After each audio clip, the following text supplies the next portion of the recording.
Assalamualaikum warahmatullahi wabarakatuh. Salam sejahtera bagi kita semua. Pada kesempatan kali ini kami akan membawakan materi mengenai manfaat dan peran TIK dalam pembelajaran pada mata kuliah TIK dalam pendidikan dengan dosen pengampu Pak Bagus Maulana Eskom Mkom. Pertama-tama izinkanlah kami memperkenalkan diri kami terlebih dahulu. Yang pertama itu ada saya sendiri, Diki Hairul Siagian, dan teman-teman saya yang terdiri dari Dinda Azari Pardede, Syarifah Seli Azmi, Roy Richard Sinaga, dan Muhammad Hari Akbar Lubis. Sebelum mengkaji lebih dalam mengenai manfaat dan peran TIK dalam pembelajaran, ada baiknya kita mengenal terlebih dahulu apa itu ICT atau yang biasa kita kenal dengan istilah Teknologi Informasi dan Komunikasi. TIK memuat semua teknologi yang berhubungan dengan penanganan informasi, meliputi pengambilan, pengumpulan, pengolahan, penyimpanan, penyebaran, dan penyajian informasi. Jadi, TIK adalah teknologi yang berhubungan dengan pengambilan, pengumpulan, pengolahan, penyimpanan, penyebaran, dan penyajian informasi. Teknologi informasi dan komunikasi merupakan rekayasa manusia terhadap proses penyampaian suatu informasi dan proses penyampaian pesan berupa ide ataupun gagasan dari satu pihak kepada pihak lain secara lebih cepat, lebih luas sebarannya, dan lebih lama penyimpanannya. Karena itu, teknologi informasi dan teknologi komunikasi adalah suatu hal yang tidak terpisahkan yang mengandung pengertian luas tentang segala kegiatan yang terkait dengan pemrosesan, manipulasi, pengelolaan, dan transfer atau pemindahan informasi antar media. Materi berikutnya akan disampaikan oleh teman saya, Hari. Terima kasih kepada teman saya Diki yang telah menjelaskan tentang teknologi informasi. Pada bagian saya kali ini adalah manfaat TIK dalam pembelajaran. Menurut Munir pada tahun 2009, pemanfaat komputer dan jaringan komputer memberikan kesempatan kepada setiap pembelajar untuk mengakses materi pembelajaran yang disajikan dalam bentuk interaktif melalui jaringan komputer. Sedangkan manfaat penggunaan TIK dalam mendukung pelaksanaan pembelajaran dapat kita lihat di sini. Ada 6, yaitu yang pertama, meningkatkan kualitas pembelajaran. Yang kedua, memperluas akses terhadap pendidikan dan pembelajaran. Yang ketiga, membantu memvisualisasikan ide-ide yang abstrak. Keempat, mempermudah pemahaman materi yang sedang dipelajari. Kelima, menampilkan materi pembelajaran menjadi lebih menarik. Keenam, memungkinkan terjadinya interaksi antara pembelajaran dan materi yang sedang dipelajari. Nah, selanjutnya kita masuk ke penerapan TIK dalam pendidikan. Yang pertama, terdapat sumber belajar.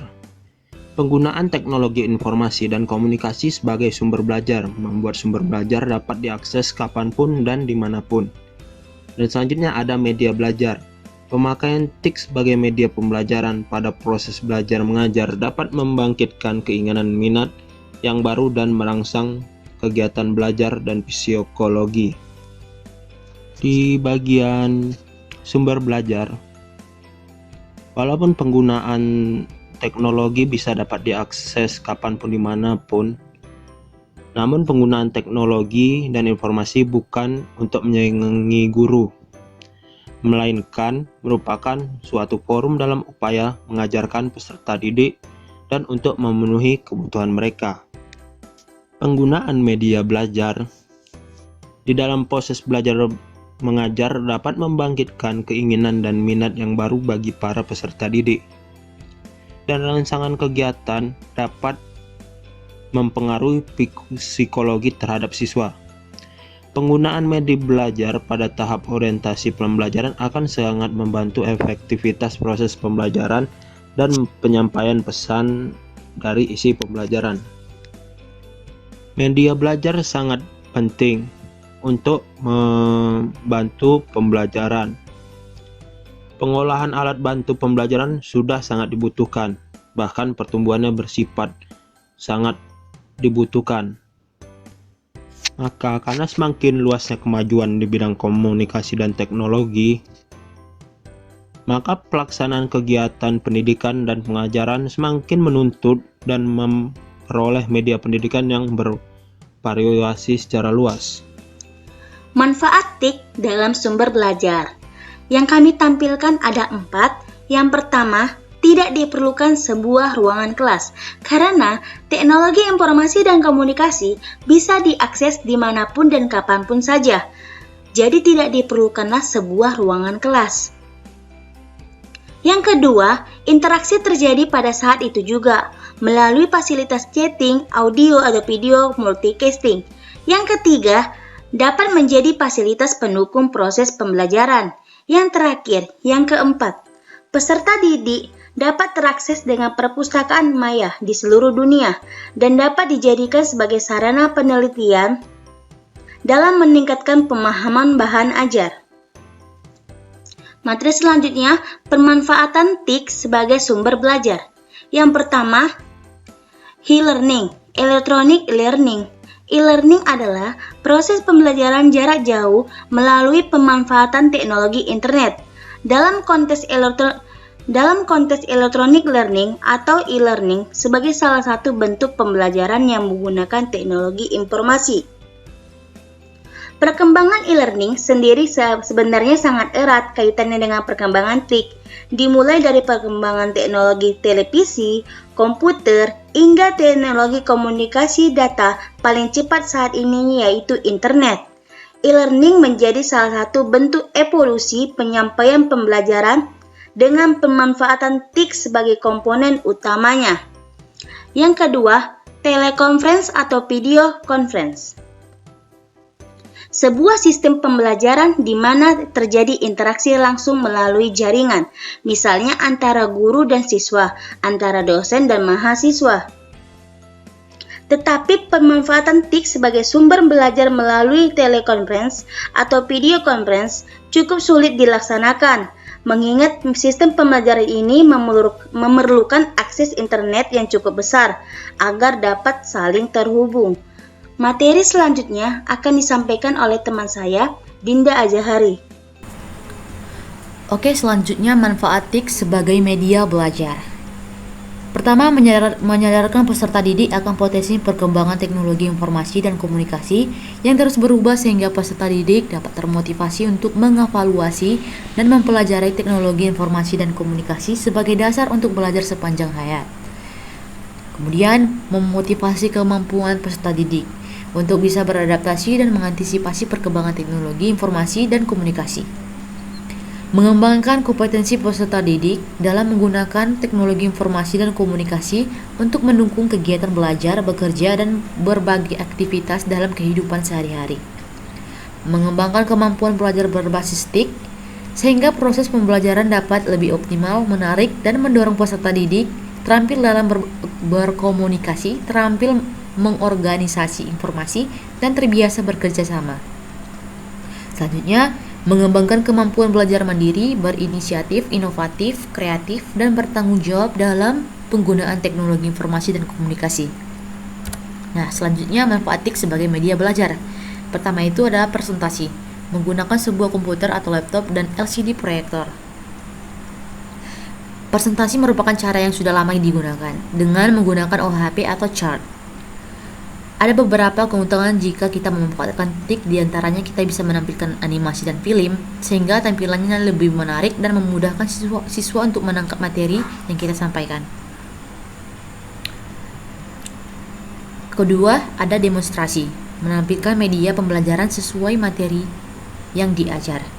Demonstrasi biasa digunakan untuk menampilkan suatu kegiatan di depan kelas, misalnya eksperimen. Kita bisa membuat suatu film, cara-cara melakukan suatu kegiatan, misalnya cara melakukan pengukuran dengan mikrometer yang benar atau mengambil sebagian kegiatan yang penting. Sehingga dengan cara ini, siswa bisa kita arahkan untuk melakukan kegiatan yang benar atau mengambil kesimpulan dari kegiatan tersebut. Selanjutnya ada virtual eksperimen, kegiatan laboratorium yang dipindahkan ke dalam komputer. Maksudnya di sini ialah kegiatan laboratorium yang dipindahkan ke dalam komputer.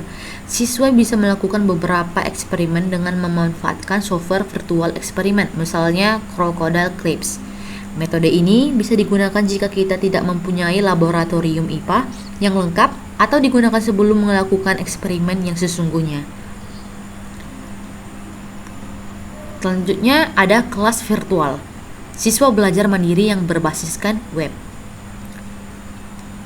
Jadi di sini siswa belajar mandiri yang berbasiskan web, misalnya menggunakan Moodle ataupun yang kita gunakan sehari-hari di Unimed itu ada Sibda. Contoh bentuk kelas maya di kelas 9. Pada kelas maya ini siswa akan mendapatkan materi, tugas dan tes secara online. Kita sebagai guru memperoleh kemudahan dalam memeriksa tugas dan menilai hasil ujian siswa. Terutama hasil ujian siswa akan dinilai secara otomatis.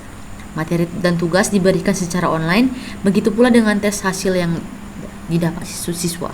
Jadi manfaat TIK sebagai media belajar ini sangat banyak sekali, mempermudah siswa ataupun guru dalam proses belajar mengajar.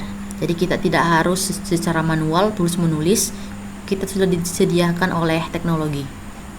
Oke, materi selanjutnya. Oke, selanjutnya ialah dampak positif TIK dalam pendidikan. Ada 5 dampak positif TIK dalam pendidikan. Yang pertama ialah kebutuhan fasilitas pendidikan. Kebutuhan fasilitas pendidikan dapat dipenuhi dengan cepat.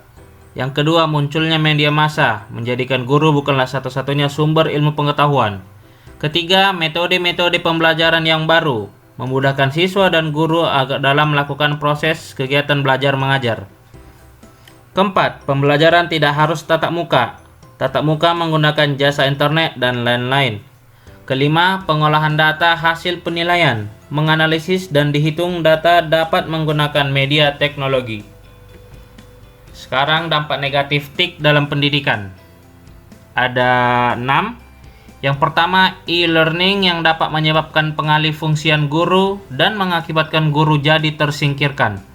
Atau juga menyebabkan terciptanya individu yang bersifat individual, karena sistem pembelajaran dapat dilakukan hanya dengan seorang dirinya saja. Bisa membuat dirinya menjadi seorang yang insecure. Yang kedua ialah seringnya mengakses internet. Dikhawatirkan siswa maupun mahasiswa bukannya benar-benar memanfaatkan teknologi informasi dengan optimal, tetapi malah mengakses hal-hal yang tidak baik seperti bermain game online. Yang ketiga, peserta didik bisa terkena information overload atau menemukan informasi yang tidak ada habis-habisnya yang tersedia di dalam internet. Lalu pelajar atau juga mahasiswa menjadi pecandu dari keberadaan dunia maya secara berlebihan, tidak bisa tersingkir dari gadget mereka. Kelima, adanya tindakan kriminal atau cybercrime, dan ini sedang marak terjadi, bisa melalui hoax, virus dan sebagainya.